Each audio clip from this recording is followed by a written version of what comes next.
Bonsoir à toutes et à tous et bienvenue dans ce journal. Au sommaire de cette édition du mardi 15 février 2011, nous évoquerons les problèmes récurrents de circulation rencontrés depuis quelques semaines par les automobilistes nîmois route de Beaucaire.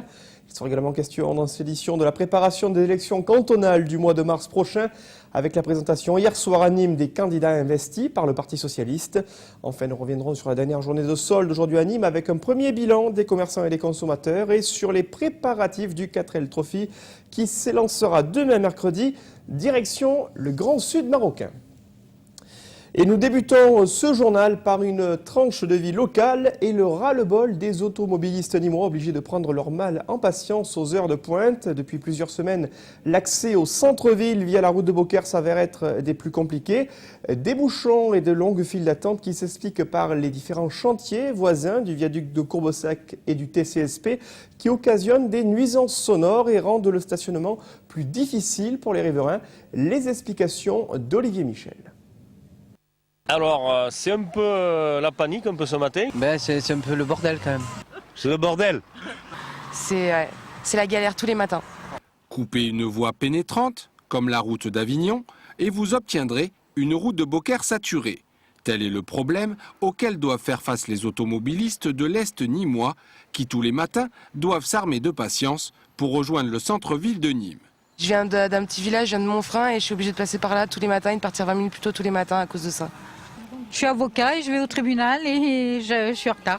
Je vais là, je vais pas loin, mais alors la circulation, on peut pas. Hein. Je fais des visites à domicile, voilà. Mais en fait c'est une erreur, oui. Je viens de réaliser que j'aurais dû prendre une autre route. Je suis obligé de passer dans les petites rues pour éviter toute cette panique et reprendre les petites rues pour aller là où il y a les travaux, route d'Avignon. Une situation qui incommode aussi les riverains. Mais les nuisances, c'est la grosse circulation, le bruit. Et en plus de ça, nous avons un parking au rez-de-chaussée, en bas, nous ne pouvons pas sortir quand on veut. Mais les travaux, c'est bon, mais la circulation, ils l'ont faite à l'envers. Il vaudrait mieux rentrer par la route d'Avignon en ville et sortir par la route de Beaucaire, les trois routes qui sont là. En cause, les travaux menés par RFF et Nîmes Métropole sur le pont de l'Observance. Dans le cadre du chantier du viaduc de Courbessac, RFF doit élargir le pont de 2 à 3 voies. Quant à Nîmes Métropole, il s'agit là aussi d'élargir le passage, mais sous le pont, pour la ligne 2 du TCSP. Des travaux d'un montant de 3,4 millions d'euros et qui devraient s'achever en décembre 2011. De quoi prendre son mal en patience, mais surtout pas les sans interdit. Des chantiers, des nuisances, mais également une qualité de vie qui attire de plus en plus de personnes, une population en croissance constante et des nouveaux Nîmois qui étaient conviés samedi matin à une présentation des différents services par la municipalité. Un acte officiel afin de découvrir les modes de vie dans la cité des Antonins avec un accueil toujours très apprécié comme l'a constaté Nicolas Penchino à Carré d'Art. Chaque année, la ville de Nîmes accueille environ 1 millier de nouveaux arrivants. Mutation, carrière professionnelle, changement de vie, retour aux sources, tous les cas de figure existent. Une fois par an, la mairie réunit ces nouveaux arrivants afin de leur présenter tous les services de la ville. Cette année, ils étaient plus de 300 à avoir répondu à l'invitation. Réunis à Carré d'Art, chacun pouvait alors glaner les informations utiles souhaitées. Le ramassage des ordures, les déplacements, le tissu associatif, les musées, l'accueil des enfants, tout était réuni. Je suis depuis septembre ici et j'essaie de m'adapter. J'étais dans les PO, donc j'étais quand même dans le sud, voilà. Et là, on commence à prendre nos marques. Connaître les associations, connaître les transports en commun, les travaux qui sont en train de s'effectuer et connaître un peu plus sa ville. Et nous nous rendons compte qu'il y a énormément d'animations sur Nîmes. On profite au maximum. Et aujourd'hui, on a découvert un environnement extraordinaire, même très très très bien réalisé. Un accueil super sympa. C'est une ville qui reste à taille humaine et puis qui permet d'avoir tout à proximité et puis c'est une ville qui est vraiment agréable. Des nouveaux Nîmois enthousiastes quant à leur arrivée dans la capitale gardoise, troisième ville de la région après Montpellier et Perpignan concernant l'augmentation de sa population. En retrouvant Nîmes justement, qu'est-ce qui vous a le plus marqué ? Eh bien Nîmes a beaucoup évolué, s'est agrandi, beaucoup de réalisations et toujours une ville aussi vivante et riche. Et dans l'actualité nationale, sortie de conflit entre les syndicats de la magistrature et les représentants de l'État. Hier, à l'issue d'une réunion de près de 3 heures, le ministre de la Justice, Michel Mercier, a notamment annoncé le déblocage de 5 millions d'euros afin d'organiser des vacations supplémentaires. Le garde des Sceaux s'est également engagé à ne pas poursuivre les magistrats dans le cadre de l'affaire Laetitia. Il a en revanche annoncé cet après-midi devant le Parlement qu'il avait l'intention de saisir le Conseil supérieur de la magistrature sur le fonctionnement de la justice dans cette affaire. Rappelons que ce conflit avait été initié suite aux déclarations de Nicolas Sarkozy qui avait promis des sanctions pour, je cite, les dysfonctionnements ayant permis la libération sans suivi de Tony Meillon, délinquant multirécidiviste, auteur présumé du meurtre de la jeune Laetitia à Pornic. Au chapitre politique, le Parti socialiste a présenté hier soir à Nîmes ses candidats pour les élections cantonales qui se dérouleront les 20 et 27 mars prochains et qui verront le renouvellement de la moitié de l'Assemblée départementale du Gard. À Nîmes, 3 cantons seront renouvelés lors de ce scrutin. Le 3e, actuellement détenu par l'ancien député-maire de Nîmes, Alain Clary. Le 4e, détenu par le socialiste Bernard Cazeran, candidat malheureux au municipal de 2008. Et le 5e, détenu par le premier adjoint de Nîmes, Franck Proust. Une présentation qui s'est effectuée en présence de Damien Larry, le président du Conseil général du Gard, qu'a interrogé Alain Bellon. Le Parti socialiste a présenté les 22 candidats gardois pour l'élection cantonale 2011. Au cours de leur campagne, divers thèmes seront abordés, mais le social sera l'un des plus importants. C'est le premier test de crédibilité vis-à-vis des citoyens et des citoyennes. Et nous avons la crédibilité, ce n'est pas seulement de se lancer dans un combat anti-Sarkozy ou dans une critique absolue anti-Sarkozy, c'est apporter des réponses précises sur des points précis qui sont les préoccupations des Français. L'emploi, la solidarité, l'éducation, tous ces problèmes-là sont effectivement au cœur de cette campagne. C'est la question sociale qui est au cœur de cette campagne. Il ne faut pas laisser le champ de la question sociale au Front National qui est en train d'essayer de le récupérer. La question sociale, c'est une valeur de gauche et on doit être auprès des plus précaires, auprès de ceux qui en ont le plus besoin. Et le mot d'ordre, c'est la mobilisation, l'unité et le rassemblement. C'est-à-dire que tous les militants doivent être derrière nos candidats. Le président du Conseil général du Gard, Damien Larry, apportera son soutien à tous les candidats du Parti socialiste et espère, après cette élection, conforter sa majorité. Une élection, c'est toujours une élection. Il faut faire attention. On n'a rien gagné d'avance. On a de bons candidats partout dans notre parti. Je m'appliquerai à être à leur côté. On a une majorité départementale sortante, avec beaucoup de sortants, puisqu'il y a quand même 20 renouvellements à gauche sur 23. C'est quand même beaucoup. Eh bien, je pense que c'est là où nous pourrons juger la politique que nous conduisons et en même temps cette politique désastreuse du président de la République.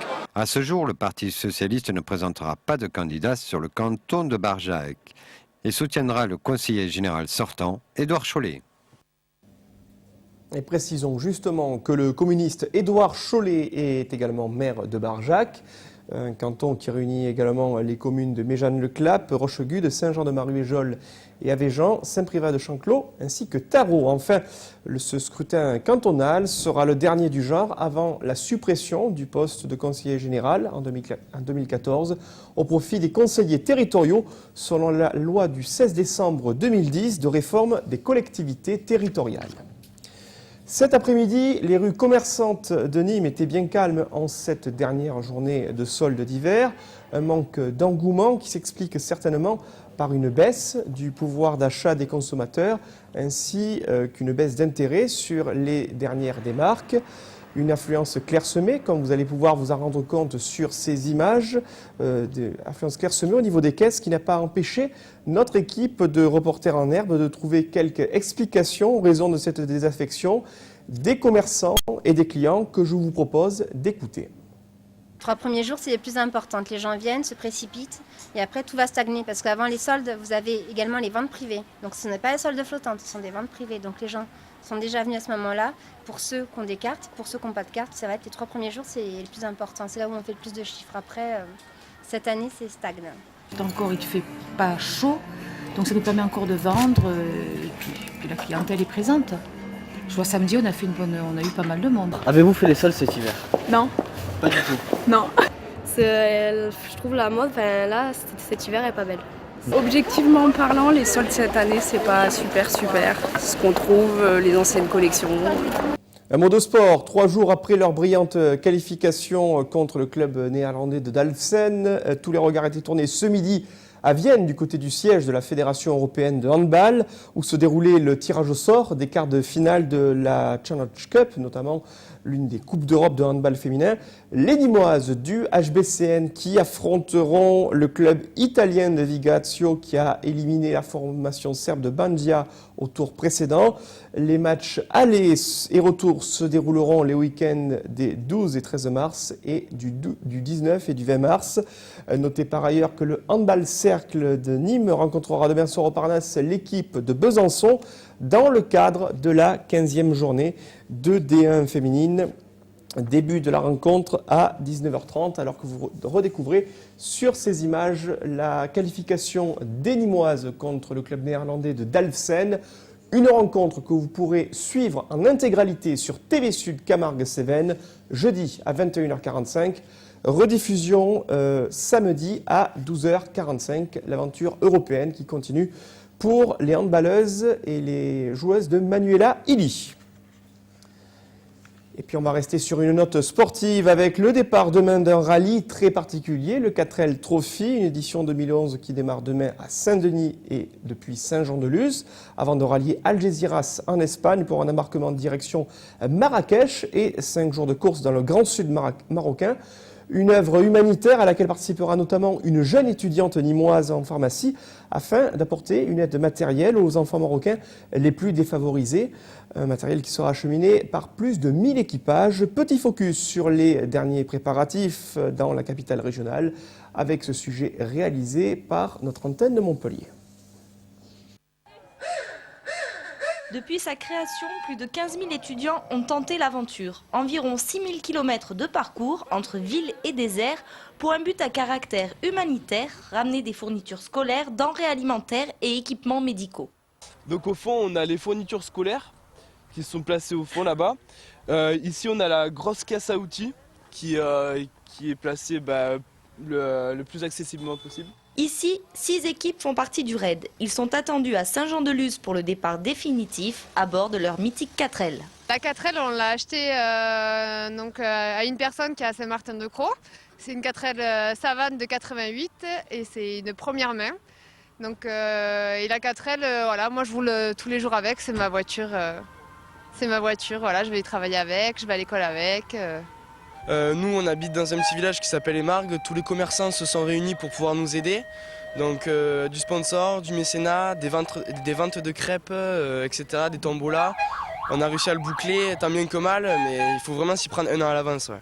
Si tout va bien, elles seront là le 28 février. Donc nous leur souhaitons une très bonne route. Voilà, c'est la fin de cette édition. Merci de l'avoir suivi. N'oubliez pas votre soirée foot sur TV Sud avec à 20h45 Rocco Hebdo qui aura comme invité les nouveaux attaquants du Nîmes Olympique, Lamine Diarra-Souba ainsi qu'Abbas Dieng. Ils seront les invités de Pierre-Paul Castelli, Olivier Martinez et Patrick Champ. Une émission qui sera suivie de la rencontre de samedi au Costières entre le Nîmes Olympique et Dijon. Prochain rendez-vous avec l'info demain 12h30 avec le Flash présenté par Franck Chassagnon. Je vous retrouverai pour ma part à 18h30 pour un nouveau numéro de Tanido Sud. Merci de votre fidélité et très belle soirée sur TV Sud Camargue-Cévennes.